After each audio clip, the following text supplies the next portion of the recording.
Hello everybody, in this video we're taking a slightly different approach to interesting facts about Windows.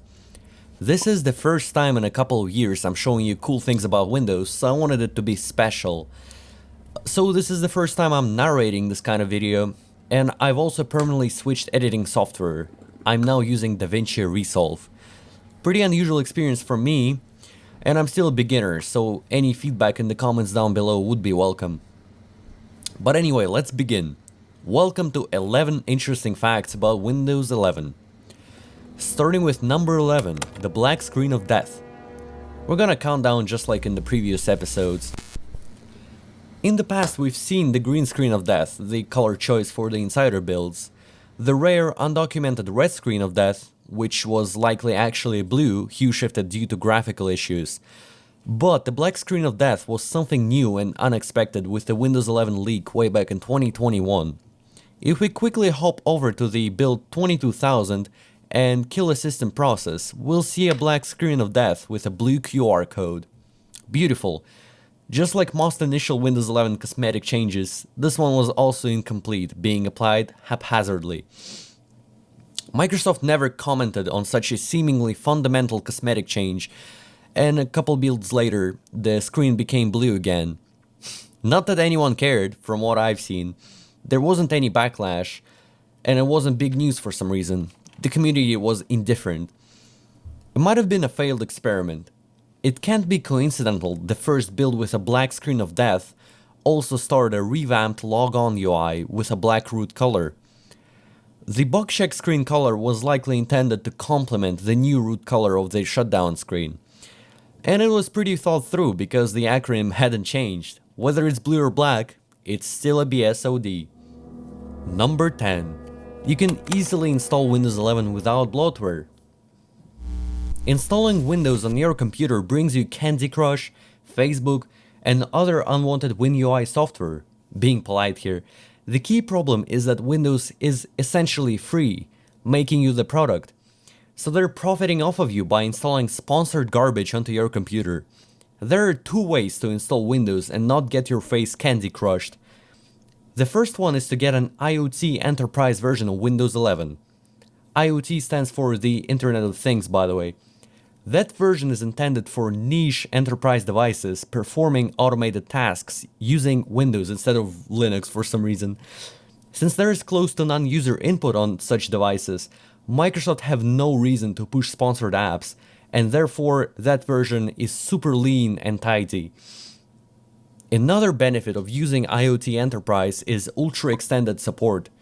In fact, the IoT Enterprise Windows versions are supported the longest. You can also still activate IoT Enterprise once and for all using the hardware ID method.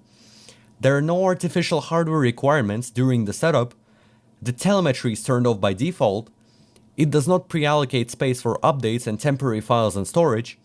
The Samba client is much more compatible with the older versions of Windows. It does not randomly start encrypting your system drive using BitLocker. You can use Device Update Center, and much more. It's just so freaking good. That version of Windows is what Windows is supposed to be for consumers. But the consumers are the product, and the enterprises are their customers. So that all makes sense. Don't be a product, be a customer instead. The only drawback is that Microsoft Edge is not uninstallable. But there's a trick if you don't like edging.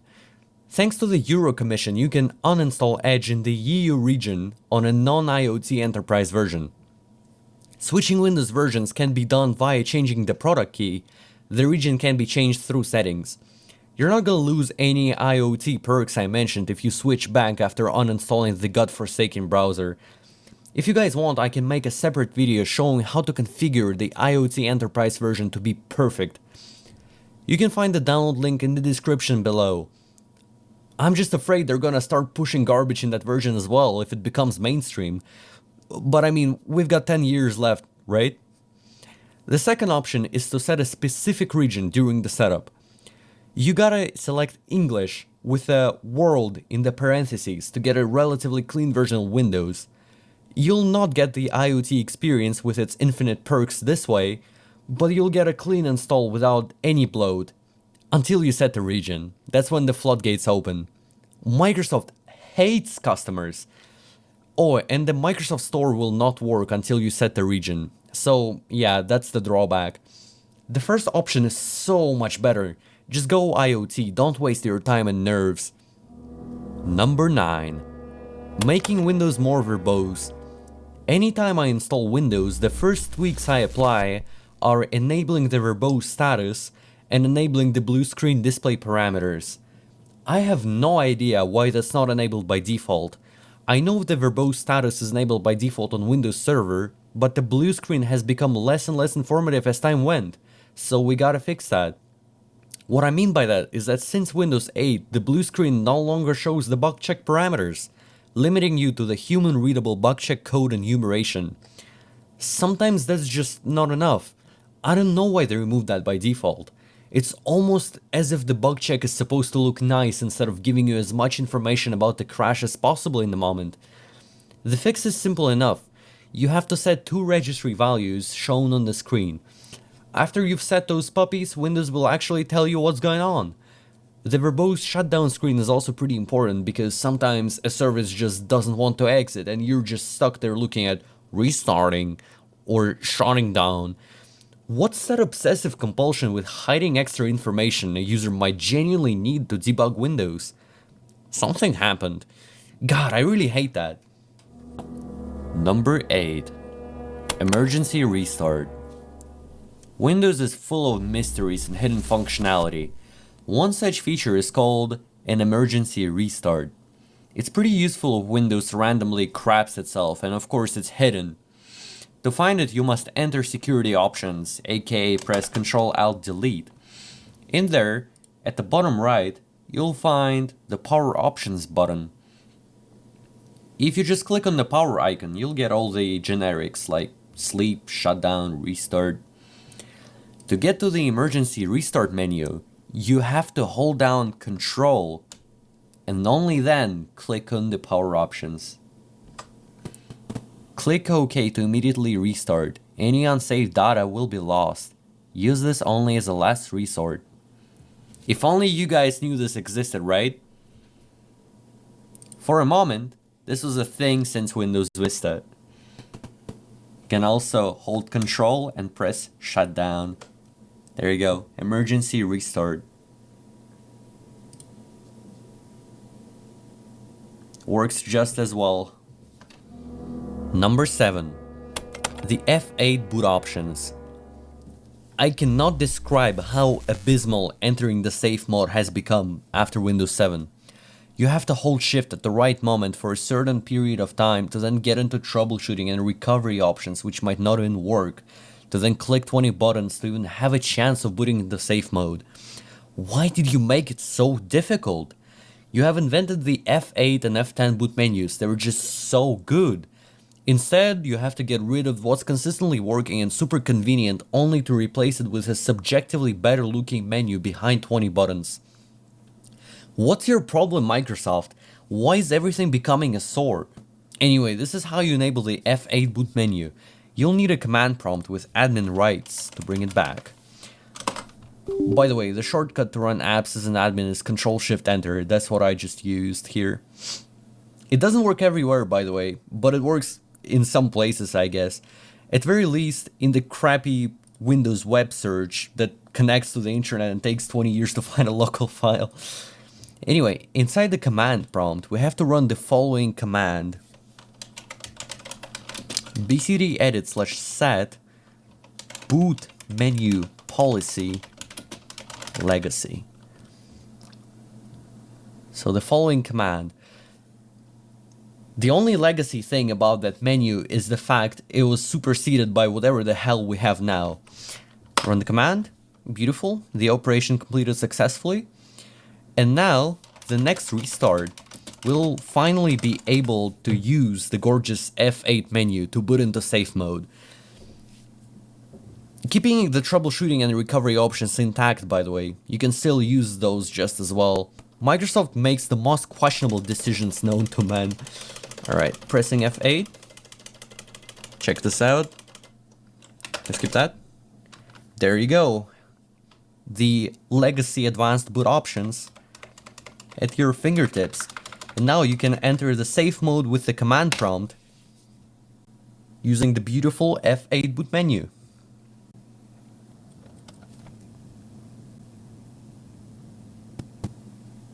As you can see, the troubleshooting and recovery options are still present. Number 6. The old version of the Task Manager. It's an open secret Windows consists of layers piled on top of each other. Oftentimes we can use that to our advantage. But before you get your hopes up, I'm not talking about the Task Manager the grifter Dave Plummer took apart in. You can run it by just copying it directly from Windows 7 or whatever. It works just fine. If you do hate the new rendition of the Task Manager, you can revert back to the Windows 8 version of it without any tweaks at all. I mean, the new version is pretty good. It supports the dark mode. But if for some reason you hate it, you can just run the Task Manager with a D switch. Task mgr-d. Run that, and you get the Windows 8 version of the Task Manager. Enjoy. It's not documented at all, but you can reverse it and find the switch rather easily. Number 5. The Windows boot screen spinner is a font. Yes, you heard that right. The loading throbber during boot is actually a font, and that's a great thing. Finally, some subtle optimization that works in Windows. The font is located under C, Windows, Boot, Fonts, and is called Seago Boot Semilite. We have to install it first, but then it's possible to view it in a character map and see the spinner. Alright, open up the character map, look for Seago Boot Semilite right here. Take a look at the bottom and you see the spinner.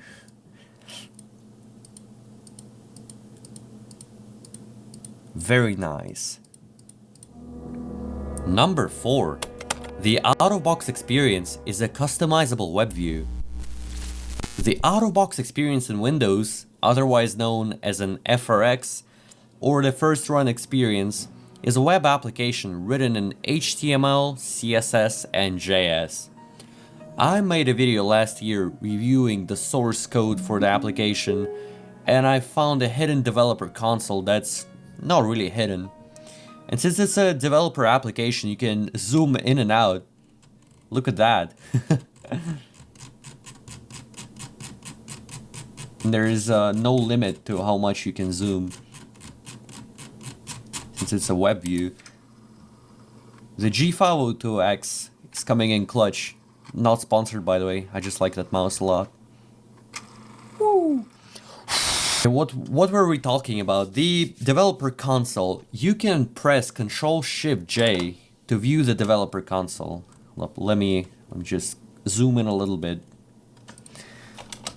You can just press Ctrl-Shift-J to view the developer console, and you're all set. You can select objects in the out-of-box experience to debug it.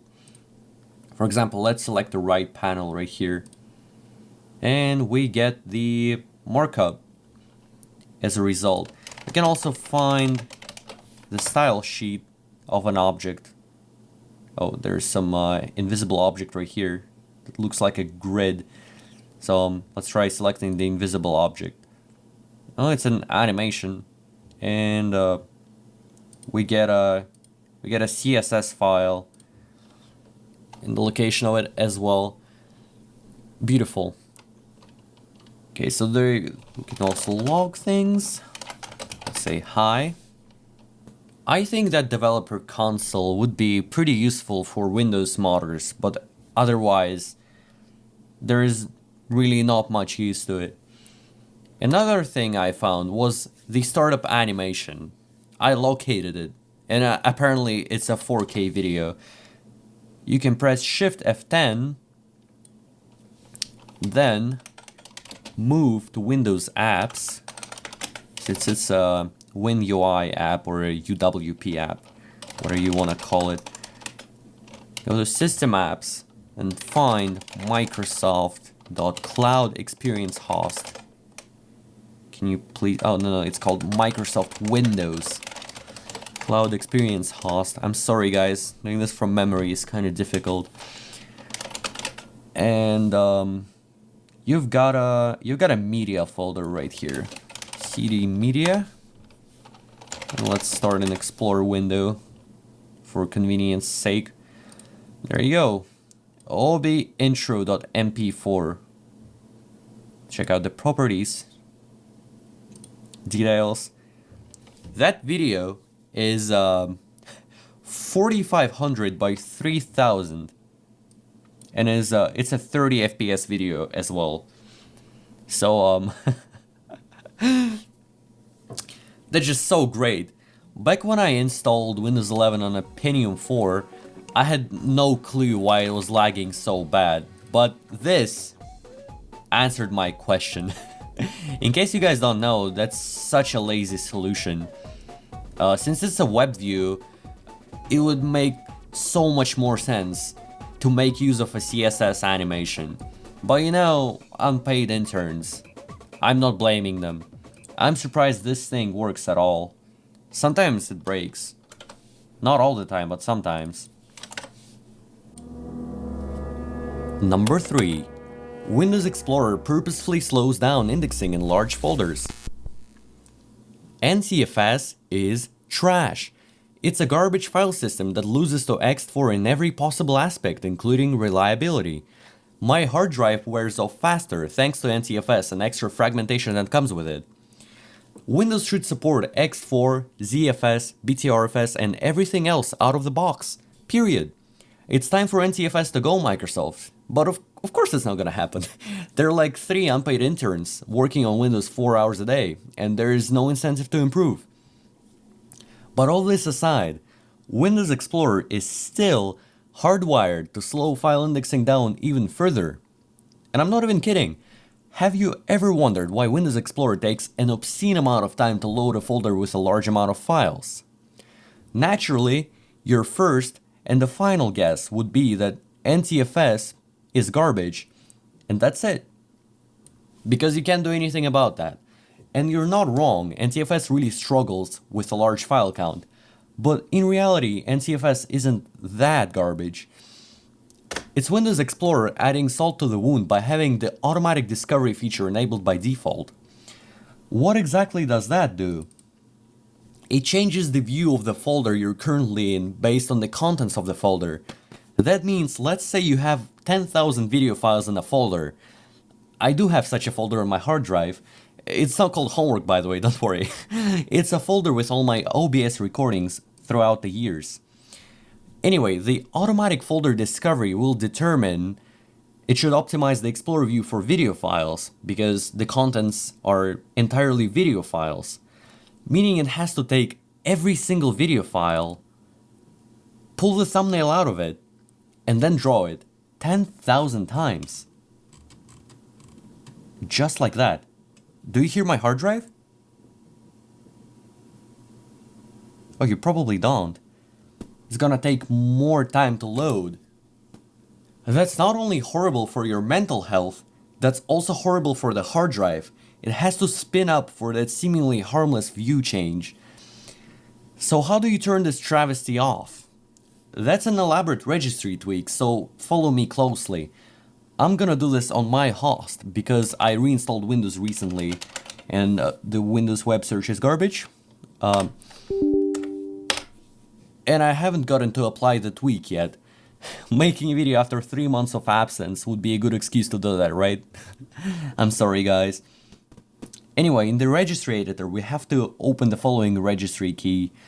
Let's navigate towards it. Hkey current user, software, classes, local settings, software, Microsoft Windows, shell. And in here, we have 2 keys called bags and bag MRU, and we need to delete them both. So quick explanation, the bags are the shell views. That's how they're called in Windows. So inside you have like settings for every folder it's detected before. And you can see sniffed folder type generic. So it couldn't determine the view exactly for that folder, so it decided to pick the generic view. And it's a tree-like structure right here. And on top you have the bag MRU key, which is basically a lookup table. It's like a small database. And it has links to the bags key. So we have to delete these guys before we do anything else, because these settings are basically saved in a database. And we have to clean it up. We have to drop the database. Let's go ahead and delete bags and bag MRU. Alright. It's not gonna break anything. Then we have to recreate the bags key. Go ahead, create a new key, call it bags. Then inside the bags, we have to create another key called all folders. That's like a wildcard. Inside the all folders key, you have to create another subkey called shell. Very intuitive, I know. That's why I'm saying it's elaborate. And inside the shell key, you can finally create a string value called folder type. And we'll call it not specified. Deleting the bags and the bag MRU keys essentially flushed the Explorer view database, and now we'll end up with a generic view for every folder. And setting folder type not specified here will disable the automatic folder discovery for Windows Explorer. And to apply these settings, we have to sign out and sign back into Windows. So I signed back into my computer. Let's go ahead and see what happened to Windows Explorer after the changes.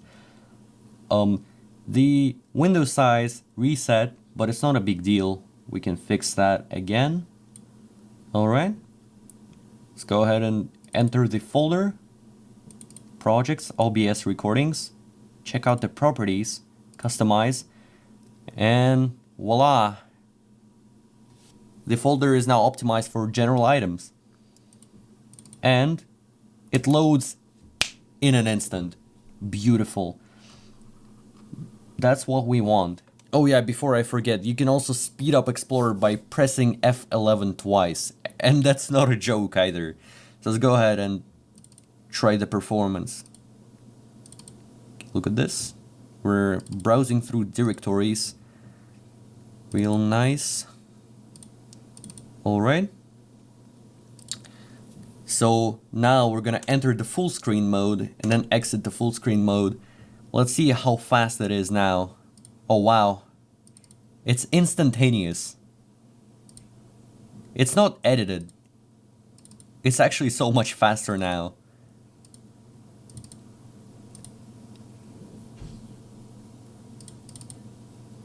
It's absolutely crazy, but that's a proven fact.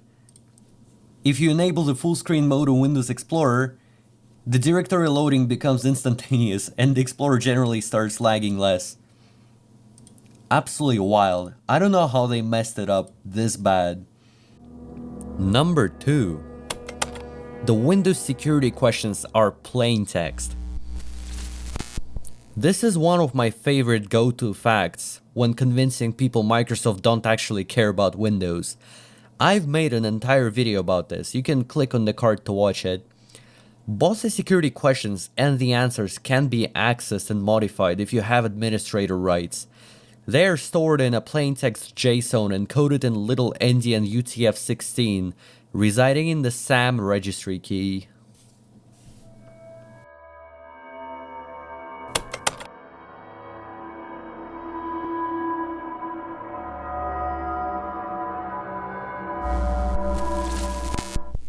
I was thinking for quite a bit and decided to put this fact on top of the list because of how often it is overlooked and how useful it is. Shell commands are otherwise known as shell shortcuts, and Windows has a hard-coded set of these. Some of them allow you to reach into really tight crevices of Windows where light doesn't usually shine. There are two types of shell commands, the ones with friendly names attached to them, and the bare CLSID ones. The former is really easy to remember. For instance, let's just open the command prompt and use one of these right now. Explorer shell startup. Wow, it opens the user startup folder. How convenient. Let's try another one. Explorer shell libraries. That opens the library list. Simple and elegant. It's not rocket science. The latter is where the fun begins. You copy a magic string, put it as an argument for Windows Explorer, and have some crazy window no one has ever seen before open. It's kind of like a loot box if you don't know what the CLS ID represents before pasting it. So let's copy this puppy right here. Oh wow, this opened the Windows search. What about this one? Oh, this opened the run box.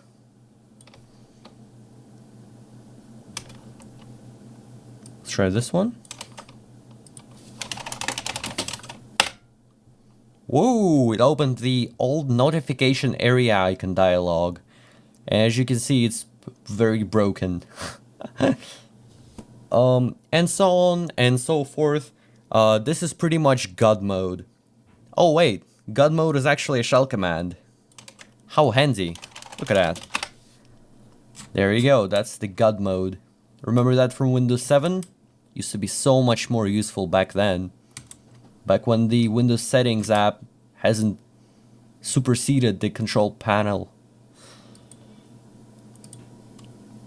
You can find shell command lists on the internet.